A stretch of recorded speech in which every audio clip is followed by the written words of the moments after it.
সমতলের প্রচণ্ড গরম আর ব্যস্ততাকে পিছনে ফেলে আবারও চলে এসেছি পাহাড়ের কোলে। পিক সিজনের ভিড় থাকলেও দার্জিলিংয়ের সৌন্দর্য যেন কখনো ফিকে হয় না। কখনো পায়ে হেঁটে পাহাড়ি পথে গল্প খুঁজেছি, কখনো গাড়িতে চেপে ঘুরে দেখেছি একের পর এক দর্শনীয় স্থান। মেঘে ঢাকা রাস্তা, ঠান্ডা হাওয়ার স্পর্শ আর পাহাড়ের নীরব সৌন্দর্য সব মিলিয়ে আগামী 3 দিনের এই দার্জিলিং সফরে তোমাদেরকে স্বাগত। আর আমরা খুব কম খরচেই ঘুরে দেখেছি দার্জিলিং, তবে পিক সিজনে যাওয়ার জন্য আমাদের হোটেল ভাড়াটা একটু বেশিই পড়েছিল। তো যাই হোক, সমস্ত কিছু তোমাদের সাথে শেয়ার করব যাতে তোমরাও সুন্দরভাবে কম খরচে দার্জিলিং ঘুরে আসতে পারো। তাহলে চলো শুরু করি পাহাড়ের শহরকে নতুন করে আবিষ্কার করার এই যাত্রা। আর কলকাতা থেকে যারা দার্জিলিং আসতে চাইছো তাদের সুবিধার্থে আমি কিছু স্ক্রিনশট ট্রেনের টাইমিং সহ এই স্ক্রিনে দিয়ে দিলাম, চাইলে দেখে নিতে পারো। সো গুড মর্নিং বন্ধুরা, আরও একটা নতুন সকাল, আরও একটা নতুন ভিডিওতে তোমাদের সকলকে স্বাগত জানাই। পৌঁছে গেছি এনজিপি জাংশনে, আর এইবার এখান থেকে আমরা যাব বাস স্ট্যান্ডে। হ্যাঁ, আমরা কিন্তু এখান থেকে শেয়ার গাড়িতে আজকে যাচ্ছি না, আমরা একদম চিপ রেটে পৌঁছে যাব দার্জিলিং। তো এখান থেকে যাব বাস স্ট্যান্ড। তো বাস স্ট্যান্ড যাওয়ার জন্য বাইরে যত সম্ভব শেয়ার গাড়ি পেয়ে যাব। তো শেয়ার গাড়ি করেই বাস স্ট্যান্ডে যাব, তারপরে কীভাবে যাচ্ছি দার্জিলিং সেটাও তোমাদের সাথে শেয়ার করব। তো চলো। তো দেখো, এনজিপি স্টেশন থেকে কিছুটা এগিয়ে এসে এরকম ম্যাজিক পেয়ে যাবে তোমরা, আর ম্যাজিকের ভাড়া 45 টাকা পার হেড। এখান থেকে আমাদের বাস স্ট্যান্ড যেতে লাগছে অ্যাকচুয়ালি 30 টাকা করে পার হেড ভাড়া। যেহেতু আমাদের কাছে লাগেজ রয়েছে সেজন্য আরেকজনের ভাড়া ওনারা ধরে নিচ্ছে, মানে আমাদের দুজনার 30 টাকা করে হলে 60 টাকা হয়, সে জায়গায় 90 টাকা আমাদের দিতে হবে। এনজিপি স্টেশন থেকে আমাদের ম্যাজিক গাড়ি ছেড়ে দিল। শিলিগুড়ি বাস স্ট্যান্ডে চলে এসেছি। এখান থেকে দার্জিলিংয়ে যাওয়ার লাইনটা দেখো, যেহেতু গরম পড়েছে বুঝতেই পারছো, কলকাতার থেকে প্রচুর মানুষ দার্জিলিং যেতে চাইছে, আর বাসে যেহেতু চিপে হয়। তো আজকে তো আমরা বাসেই যাব, দেখি কখন টিকিট পাই, তারপরে সব কিছু শেয়ার করছি। আর ও লাইনে দাঁড়িয়েছে, ওখানে টিকিট কাটবে। দেখো, ফাইনালি বাসের টিকিট কাটা হয়ে গেছে। আমরা তো যাব দার্জিলিং, আর এখানে আমাদের বাস দেবে, আমাদের সিট নাম্বার দিয়েছে 21 আর 22। আর বাসগুলো কিন্তু একটু ছোট, মোটামুটি 29টা সিট আছে যেটুকু বুঝতে পারলাম বাসে। তো আগে ভাগে এসে টিকিটটা কেটে নিও। বাস মোটামুটি 10টা 15 নাগাদ ছেড়েছে, আর এই প্রথম কিন্তু আমরা এত পেছনে জায়গা পেয়েছি, কারণ প্রচুর রাশ চলছে। কলকাতায় তো প্রচণ্ডই গরম। দেখো, বাস পুরো ফুল। তো মোটামুটি তো অ্যাপ্রক্স 3 ঘন্টা সময় লাগে, আর মাঝে রোহিণীতে দাঁড়াবে। তো চলো সব কিছু তোমাদের সাথে শেয়ার করব।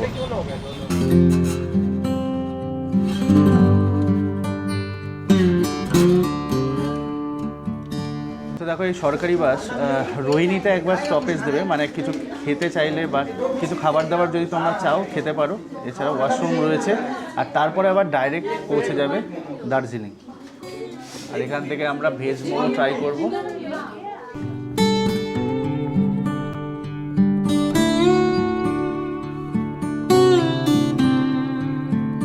2 ঘন্টার মধ্যে আমরা কার্শিয়াং ঢুকে গেছি। আর বাইরে দেখো কার্শিয়াং বাজার, আর বাইরে তো পুরো মেঘাচ্ছন্ন। তবে এই বাস থেকে কার্শিয়াং টয় ট্রেন যে স্টেশন, সেই স্টেশনটাও তোমাদেরকে শেয়ার করার চেষ্টা করব। এই হচ্ছে কার্শিয়াং টয় ট্রেন স্টেশন। ওই যে টয় ট্রেন দাঁড়িয়ে রয়েছে। গরম থেকে বাসতে কলকাতা থেকে চলে আসলাম দার্জিলিং, আর দার্জিলিংয়ে যাওয়ার পথে মোটামুটি 12 কিলোমিটার জ্যাম। এখান থেকে জ্যাম শুরু হয়েছে। এবার কখন দার্জিলিং পৌঁছাবো সেটা তো তোমরা ব্লগেই দেখতে পাবে।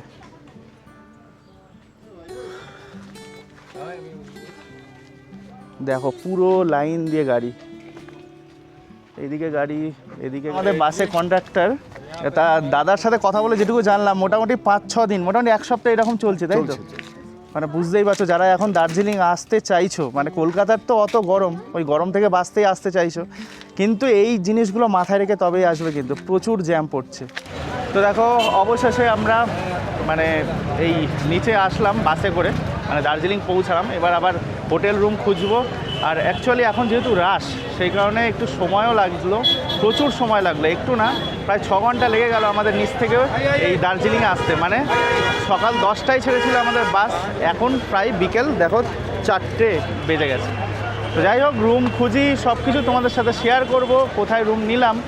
তো নিচে দাঁড়াবে, মানে এই জায়গাটা হচ্ছে বাস স্ট্যান্ড, আর এখান থেকে আমরা হেঁটে হেঁটেই মাল রোডের দিকে যাচ্ছি। আর তোমরা যদি চাও ট্যাক্সি করেও ম্যাল রোডে যেতে পারো। উঠেছিলাম সকাল 10টা, এখানে পৌঁছেছি মোটামুটি বিকেল 4টেই।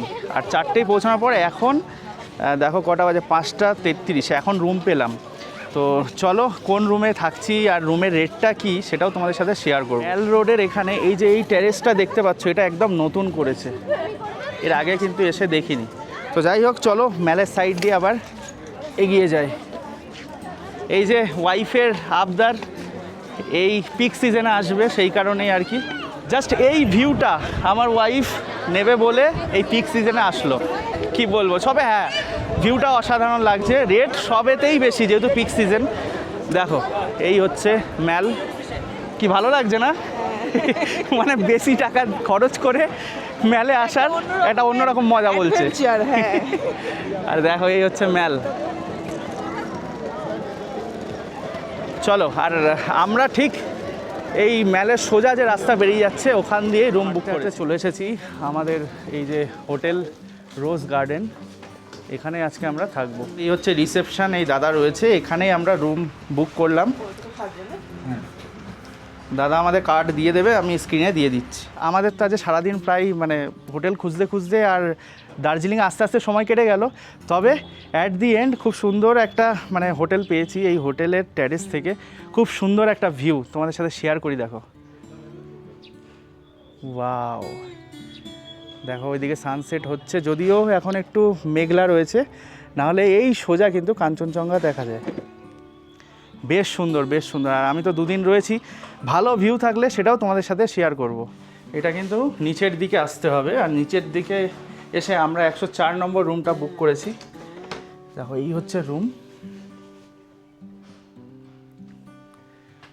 এরকম একটা টিভি রয়েছে, তার সাথে ওয়ারড্রপ রয়েছে, আর এদিকে ওয়াশরুম ওয়েস্টার্ন স্টাইল, গিজার রয়েছে। আর এই হচ্ছে রুম, একটা কিং সাইজ বেডও রয়েছে। আর দেখো এখান থেকে একটা ভিউ তোমরা পেয়ে যাবে পর্দা সরালেই বা জানলা খুললে। দেখো এইরকম একটা ভিউ।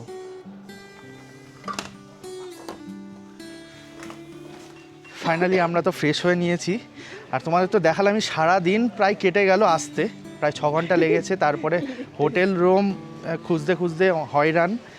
তো ফাইনালি ফ্রেশ হয়ে বেরিয়ে পড়েছি, একটু ম্যালের দিকে যাচ্ছি। আর তোমাদের সাথে তো শেয়ার করবই এই মুহূর্তে, মানে পিক সিজনে ম্যালে কি অবস্থা হয় সেটাও শেয়ার করব। চলো, সন্ধেবেলা যথারীতি ম্যালে যাওয়ার রাস্তাটা দেখো।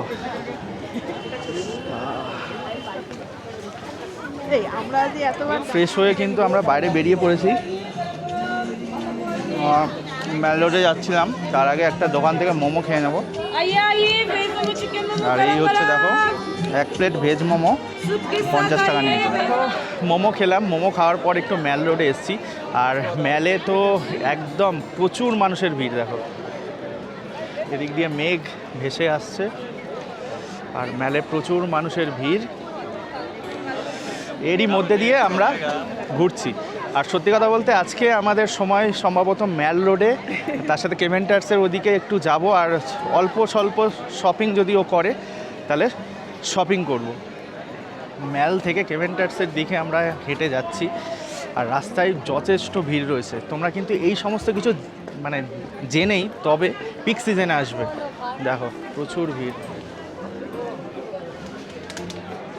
আমরা তো বেরিয়েছি, স্ট্রিট ফুড ট্রাই করছি। আর তোমাদেরকে একটা কথা বলে দিই, কেউ যদি টাইগার হিলে যেতে চাও, এখন যেহেতু মানে মেঘাচ্ছন্ন আকাশ, ভোরবেলা গিয়েও টাইগার হিলে সানরাইজ দেখতে পারবো না।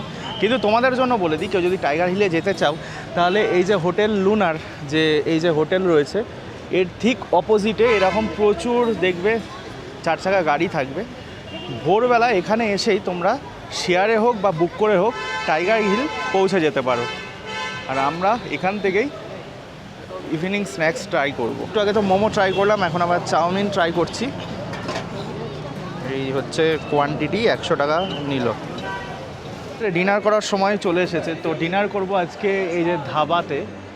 আর এখানে কিন্তু আমরা আজকে ডিনার করব।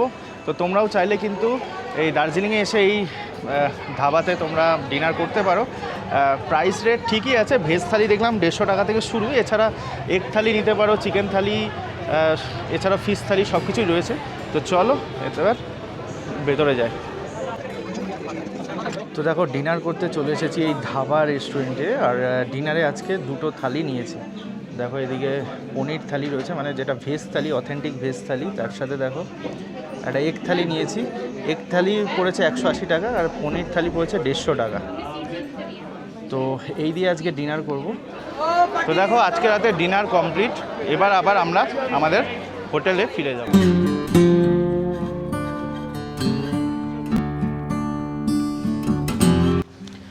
সো গুড মর্নিং বন্ধুরা, আজকে আমাদের ভ্রমণের দ্বিতীয় দিন। আর আমরা বেরিয়ে পড়েছি লোকাল সাইট সিন করতে। তো কিছুটা পায়ে হেঁটে, কিছুটা লোকাল সার্ভিস ইউজ করে আমরা আজকে ঘুরবো। আর তোমরা চাইলে পুরো বুক করেও ঘুরতে পারো। যেখানে যেখানে যাবো সব কিছুই তোমাদের সাথে শেয়ার করব। তো চলো বন্ধুরা, এই মুহূর্তে আমরা এসেছি ম্যাল রোডে। আর ম্যাল রোডে সকাল সকাল কীরকম পরিস্থিতি দেখো, মোটামুটি ফাঁকাই রয়েছে। তবে ইভিনিংয়ে কিন্তু প্রচণ্ডই ভিড় হচ্ছে। আর আমরা এখন যাব মহাকাল মন্দিরে, ম্যাল রোডের পাশ দিয়ে।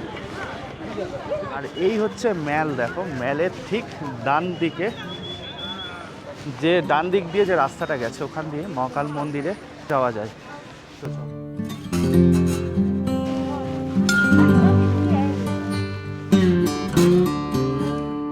দেখো মহাকাল মন্দির যেতে যেতে এখানে কিছু পাইন গাছ রয়েছে, ছোট্ট একটা পাইন ফরেস্ট। তোমরা চাইলে এখানে ফটোগ্রাফি করতে পারো। আর আমরা আবার ওপরের দিকে উঠে যাচ্ছি মহাকাল মন্দিরের দিকে। চলো।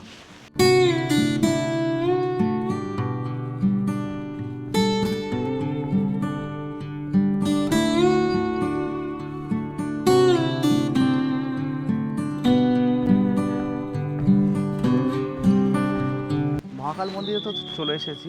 আর মহাকাল মন্দিরে তোমরা কী দেখবে, রয়েছে মেন যে পুজোর স্থান সেটা রয়েছে, মহাদেবকে পুজো করা হচ্ছে। তারই সাথে এখানে কিন্তু 12টা জ্যোতির্লিঙ্গ তোমরা মন্দিরের চারিদিকে দেখতে পারবে। দেখো তোমাদের দেখাচ্ছি। দেখো ওখান থেকে সোমনাথ শুরু হয়েছে, তারপরে মল্লিকার্জুন থেকে শুরু করে টোটাল 12টা জ্যোতির্লিঙ্গ। দেখো বদ্রীনাথ রয়েছে এখানে।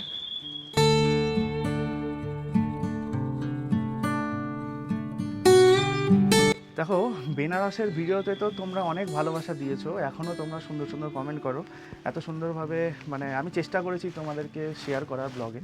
আর এখানে দেখতে পাচ্ছি আমার বাবা কাশী বিশ্বনাথকে, অপূর্ব সুন্দর লাগে। মানে ওখানে কিছু কিছু এমন ঘটনা ঘটেছে আমার সাথে, সেই থেকে ভগবানকে বিশ্বাস করব না এটা তো হতেই পারে না। তো এই হচ্ছে আমার বাবা কাশী বিশ্বনাথ। দেখো জয় বাবা কাশী বিশ্বনাথ। তো দেখো মহাকাল মন্দির দেখতে এসে কিন্তু আরও এখানে অনেক মন্দির রয়েছে। এখানে মহাকালী মন্দিরও রয়েছে, এছাড়াও আরও কিছু মন্দির রয়েছে।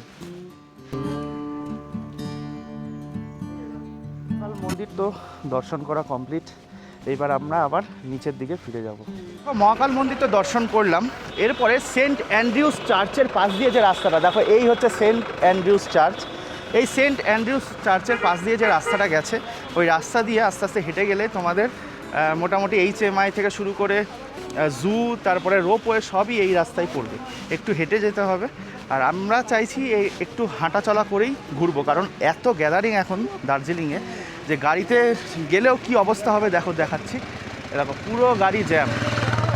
আলটিমেটলি সারাদিনেও মানে সব স্পটগুলো কভার করতে পারবো না। সে জায়গায় যদি আমরা পায়ে হেঁটে কিছুটা গাড়িতে কভার করার চেষ্টা করি তাহলে কিন্তু কভার হয়ে যাবে। হাঁটতে হাঁটতে এখন চলে এসেছি দার্জিলিংয়ের যে জু রয়েছে সেই জুতে। আর এইবারে আমি জুতে ঢুকবো না, কারণ এর আগের ভিডিওতে তোমরা দেখেইছো, সব কিছু এক্সপ্লেন করা আছে।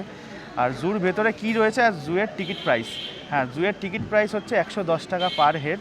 আর তার সাথে যদি তোমরা মানে ভিডিওগ্রাফি করো তাহলে কিন্তু আরও 10 টাকা পার হেড পড়বে। আর জুতে কি কি আছে একটু বলে দাও। জুতে আছে তোমার পোলার বিয়ার আছে, রয়্যাল বেঙ্গল আর টাইগার রয়্যাল বেঙ্গল আছে। টাইগার আছে, বিভিন্ন ধরনের হরিণ আছে, যেটা হচ্ছে হনুমান আছে। আমি দেখেছি দার্জিলিংয়ের এই জুতেই একমাত্র হনুমান আছে, যেটা হচ্ছে অ্যাকচুয়ালি দার্জিলিংয়ে তো বানরে ভর্তি, ওই জন্য হনুমানটাকে ওরা জুতে রেখেছে। এইসবই তো এইগুলোই ভাল্লুক দেখতে আছে, পাবে তোমরা। এইগুলোই আছে। আমি তো এর আগের বার ঢুকেছিলাম, তবে আমি মনে করি আমাদের কলকাতা জু এর থেকে ফার ফার বেটার। অনেক অনেক বেটার, আর এটা খুব ছোট্ট, ছোট্ট জুটাও খুব জায়গায়। ছোট্ট। আর তোমাদের জুতে মানে বুঝতেই পারছো হিল এরিয়া, অনেকটা আপস অ্যান্ড ডাউনস আছে। তো যারা বয়স্ক আছেন তারা কিন্তু একটু বুঝে শুনে ঢুকবেন।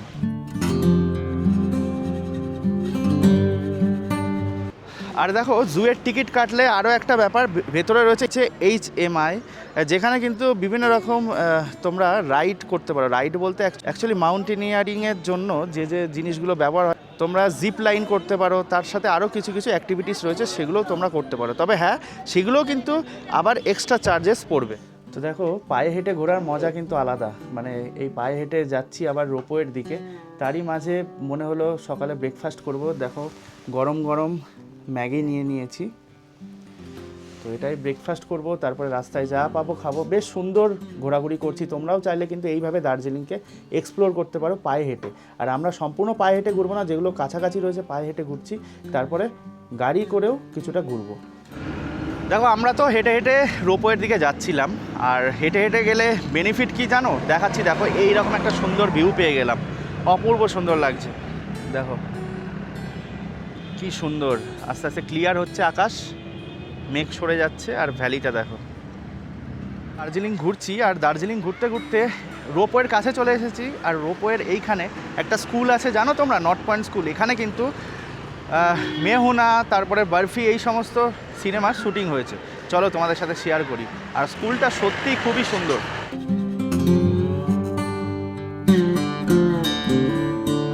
রোপওয়ের অ্যাডাল্টদের 350 টাকা পড়বে, আর বাচ্চাদের মোটামুটি 250 টাকা করে পড়বে পার হেড রোপওয়ের টিকিট। আর এটা কিন্তু আসা যাওয়া মিলিয়ে, মানে বোথ সাইড তোমরা যাওয়া প্লাস আসা মিলিয়ে এই টিকিট ভাড়াটা দিতে হবে।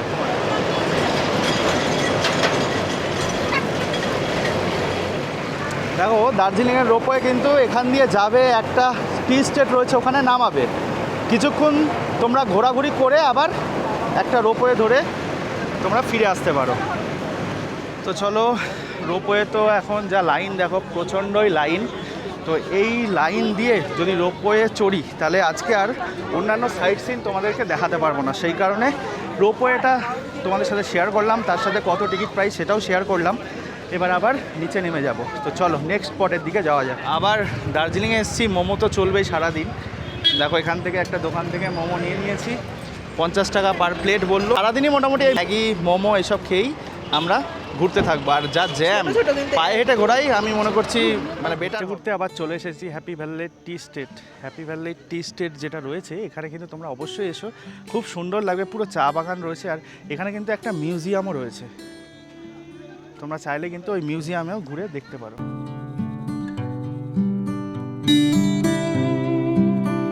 কেমন লাগছে এই জায়গাটা? বেশ দারুণ লাগছে। আর সব থেকে বড় কথা, হেঁটে হেঁটে না খুব ভালো লাগছে ঘুরতে, একদম রিল্যাক্সে ঘুরছি একদম। আর এই জায়গাটা এত কনজাস্টেড হয়ে গেলেও এই জায়গাটা কিন্তু বেশ নিরিবিলি রয়েছে। পুরো চা বাগানটা তোমরা সুন্দরভাবে ঘুরে দেখতে পারো। খুবই সুন্দর লাগে, চারিদিকে সবুজ আর সবুজ। হ্যাঁ, দেখো হ্যাপি ভ্যালি টি স্টেটে আসলে কিন্তু এরকম একটা ফিল পাবে। আমরা দেখো দুজনে হেঁটে যাচ্ছি, অপূর্ব সুন্দর লাগছে। আর এর আগে আমরা অনেকবার চেষ্টা করেছি এখানে আসতে, টাইম কোলায়নি বলে, মানে সময় হয়নি বলে আমরা আসতে পারিনি। আর কেমন লাগছে বলো এবার? দারুণ লাগছে, দারুণ। আর আমরা তো হেঁটে হেঁটেই ঘুরছি, সুন্দর হেঁটে লাগছে। বেস্ট, যে পরিমাণে মানে তুমি জ্যাম। অ্যাকচুয়ালি ফিল করতে গেলে, দার্জিলিং যদি ফিল করতে চাও, তাহলে বলবো হেঁটে ঘুরতে।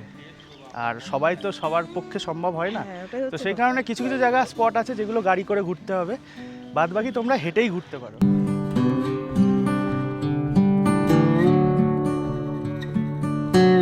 তো দেখো এই মুহূর্তে হাঁটতে হাঁটতে হ্যাপি ভ্যালি টি স্টেটের একদম মধ্যিখানে চলে এসেছি। আর এখানে ফটো তোলার ক্ষেত্রে পারফেক্ট জায়গা, তাই তো? একদম একদম, এত ফটো তুলতে পারবে, কোনো গ্যাদারিং না, কোনো কোলাহল না, মানে প্রাণ ভরে তোমরা শ্বাস নিতে পারবে এখানে এসে। একদম। আর তোমাদেরকে তো শেয়ার করছি জায়গাটা, দেখো কিছু ফুটেজ, মানে অসাধারণ অসাধারণ এই টি দুর্দান্ত স্টেটটা। লাগছে। আর বিশেষ করে আজকের ওয়েদারটা এত সুন্দর, আমাদের হ্যাঁ। এত স্বাদ দিয়েছে, দুর্দান্ত মেঘলা, weather। তার সাথে ঠান্ডা রয়েছে, আর বৃষ্টি নেই। এর জন্য কিন্তু সুন্দরভাবে আমরাও ঘুরতে পারছি আর তোমাদের সাথেও সব কিছু শেয়ার একদম। করতে পারছি। দেখো হ্যাপি ভ্যালি টি স্টেট দেখা তো কমপ্লিট। চলো তাহলে এবার আবার নেক্সট ডেস্টিনেশনের দিকে যাওয়া যাক। আর এই যে হ্যাপি ভ্যালি টি স্টেটের পাশ দিয়ে যাচ্ছি, এত সুন্দর লাগছে দেখো ভাই, এটা সেই লাগছে। জাপানিজ বুদ্ধিস্ট টেম্পলের কাছে, আর এই হচ্ছে দেখো গেট, আর টেম্পল যাওয়ার এটাই রাস্তা। আর এখানে দেখো লেখা আছে বুদ্ধিস্ট টেম্পল ও পিস প্যাগোডা। এসেছি জাপানিজ টেম্পল ও পিস প্যাগোডা দেখতে। আর সামনে দিয়ে দেখো এরকম সিঁড়ি রয়েছে, এই সিঁড়ি দিয়ে তোমাদের উঠে গিয়েই পড়বে জাপানিজ টেম্পল, আর তারপরে ডান দিকে পড়বে পিস প্যাগোডা। তো দেখো পৌঁছে গেলাম জাপানিজ টেম্পল ও পিস প্যাগোডা দেখতে। এই যে সামনেই রয়েছে দেখো জাপানিজ টেম্পল,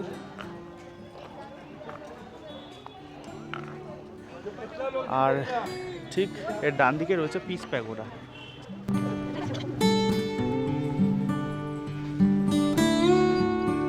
দেখো এখন জাপানিজ টেম্পল থেকে নিচে নেমে যাচ্ছি, আর এখানে কিন্তু প্রেয়ারের টাইম রয়েছে। তোমরা যদি সেই টাইমে আসো তোমরা এখানে বসে প্রেয়ার করতে পারো। এর আগের বার যখন আমি এসেছিলাম তখন কিন্তু এখানে প্রেয়ার চলছিল, আর ওদেরই একটা বাদ্যযন্ত্র বাজাতে পারে। জাপানিজ টেম্পল দেখে এখন যাচ্ছি পিস প্যাগোডার কাছে। এই সামনেই রয়েছে পিস প্যাগোডা, আর এখানেও কিন্তু তোমাদের অনেক কটা সিঁড়ি পার করে উপরে যেতে হবে। জাপানিজ টেম্পল আর পিস প্যাগোডা তো দেখা হয়ে গেল। চলো এবার আবার আমরা নিচের দিকে যাব, তারপর নেক্সট স্পট তোমাদের সাথে শেয়ার করব। আমি দাঁড়িয়ে রয়েছি দার্জিলিং যে টয় ট্রেন স্টেশন রয়েছে সেখানে, মানে DHR। আর তোমাদেরকে একটা আপডেট দিয়ে রাখি, যারা তোমরা টয় ট্রেন রাইড করে মানে জয় রাইড করবে, তারা চেষ্টা করো অনলাইনেই বুক করে আসতে, টাইম স্লট বুক করে। কারণ এখানে এসে যেটা দেখলাম অফলাইনে টিকিট প্রায় সোল্ড আউট, কোনো টিকিটই নেই। আমাদের ইচ্ছা ছিল অফলাইনে বুক করে একটু রাইড করা, কিন্তু সেটা সম্ভব না। তোমাদেরকে বলবো অনলাইনে তোমরা বুকিং করে তবেই এসো। আর এই হচ্ছে দার্জিলিং রেলওয়ে স্টেশন। আমার পেছনে রয়েছে দার্জিলিং রেলওয়ে স্টেশন, মানে যারা জয় রাইড করতে চাও তারা তো এই স্টেশন থেকে জয় রাইড করবে। আর তোমাদেরকে কিছু ইনফরমেশান দিয়ে দিই, যারা জয় রাইড করবে তোমরা এই স্টেশন থেকে ট্রেন ধরে ভায়া বাতাসিয়া লুপ ঘুম স্টেশন যাবে, আবার ঘুম স্টেশন থেকে এখানে দার্জিলিংয়ে চলে আসতে পারো। আর যে ডিজেল লোকোতে যদি তোমরা রাইড করতে চাও তাহলে তোমাদের পড়বে 1000 টাকা পার হেড। আর যদি তোমরা স্টিম ইঞ্জিনে রাইড করতে যাও তাহলে তোমাদের পড়বে 1500 টাকা পার। তো দেখো এখন ঘুম স্টেশন যাচ্ছি আমি। এই যে দার্জিলিংয়ের নিচে যে বাস স্ট্যান্ড রয়েছে ওর থেকে একটু এগিয়ে এসে তোমরা শেয়ার গাড়ি পেয়ে যাবে, সেই শেয়ার গাড়িতে ঘুম স্টেশন যেতে পারো। আমরা শেয়ার গাড়িতেই ঘুম স্টেশন যাব, ক টাকা ভাড়া নিচ্ছে সেটা নেমে তোমাদের সাথে শেয়ার করছি।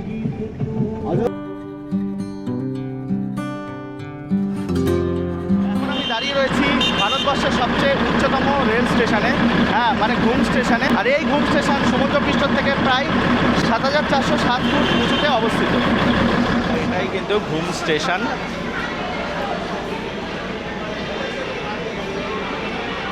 তো এই ঘুম স্টেশনটা কেমন লাগছে বলো? দারুণ লাগছে, কারণ আমরা এর উপর দিয়ে যাতায়াত করি কিন্তু কখনো নামিনি, এই ফার্স্ট টাইম আমরা প্ল্যান করে আসলাম। আর এই সামনে রয়েছে ঘুম মিউজিয়াম। চলো ভেতরে যাওয়া যাক।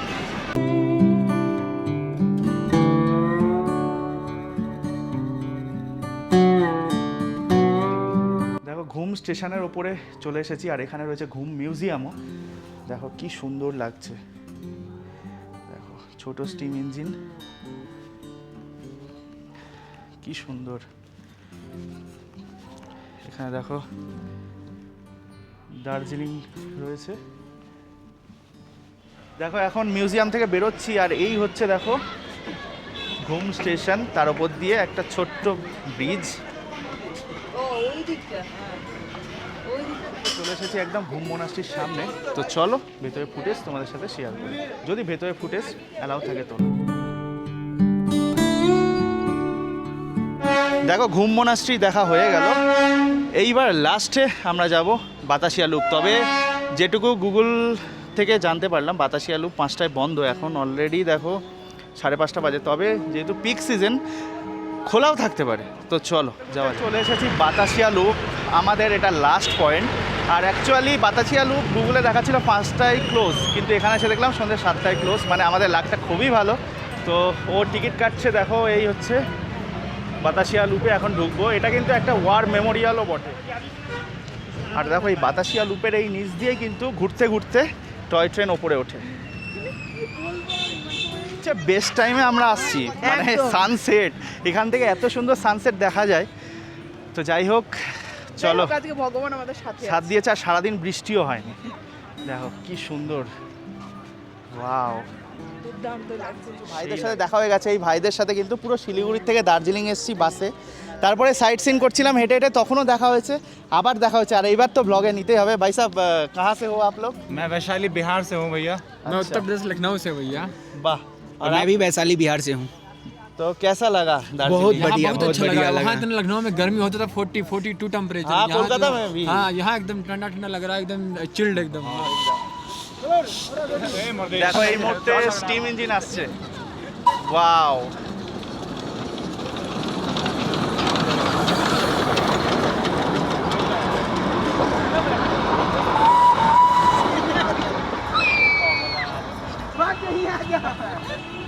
আর ওইদিকে দেখো সানসেট হচ্ছে, বেস্ট টাইম তোমরা বলতে পারো। দেখো এই যে নিচ দিয়ে যাচ্ছে,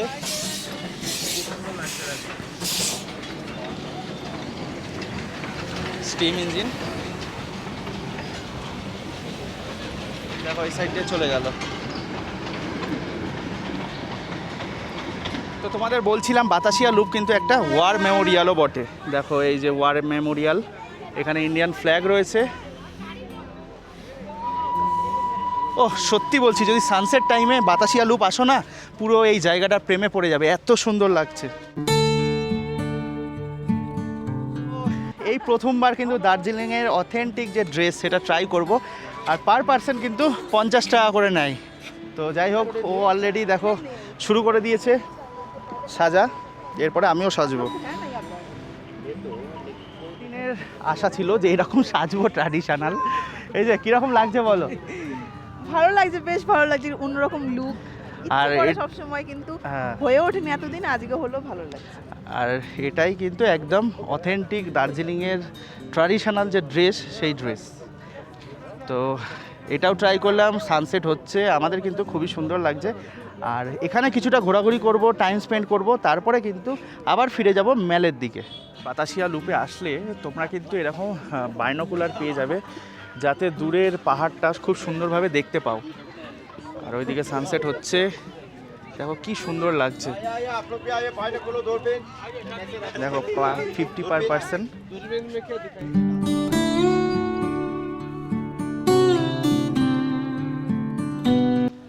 আর দেখো এক্সাইটমেন্টে তোমাদের বলতেই ভুলে গেছিলাম যে এখানে এন্ট্রি ফি রয়েছে। এখানে এন্ট্রি ফি হচ্ছে 50 টাকা পার হেড। আর মোটামুটি সকাল 8টা থেকে সন্ধ্যে 7টা অবধি খোলা থাকে। আবার জানি না এখন পিক সিজন বলে, কারণ গুগলে দেখাচ্ছিল বিকেল 5টা।